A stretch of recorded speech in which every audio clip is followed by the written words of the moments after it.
اعوذ باللہ من الشیطان الرجیم بسم اللہ الرحمن الرحیم۔ قرآن میں اللہ فرماتے ہیں 5 چیزیں ایسی ہیں جس کے بارے میں کوئی نہیں جانتا، جو اس کے بارے میں جو بات کر رہا ہے سب غلط کر رہا ہے۔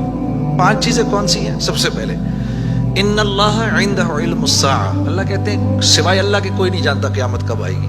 وَيُنَزِّلُ الْغَيْثَ، بارش نے کب کہاں اور کتنا برسنا ہے کوئی نہیں جانتا۔ رزق کس کے پاس کتنا پہنچے گا اللہ فرماتے ہیں کوئی نہیں جانتا، صرف میں جانتا ہوں۔ وَيَعْلَمُ مَا فِي الْأَرْحَامِ، ماں کے رحم میں یہ تو معلوم کر لیتے ہیں کہ بیٹا ہے یا بیٹی ہے، لیکن اللہ فرما رہے ہیں یہ نہیں معلوم کر سکتے کتنا جیے گا، کتنا کہاں رہے گا، کیا کھائے گا، کیا پیے گا، نیک ہوگا، بد ہوگا، فرما بردار ہوگا، نافرمان ہوگا، اللہ فرماتے ہیں کوئی نہیں جانتا۔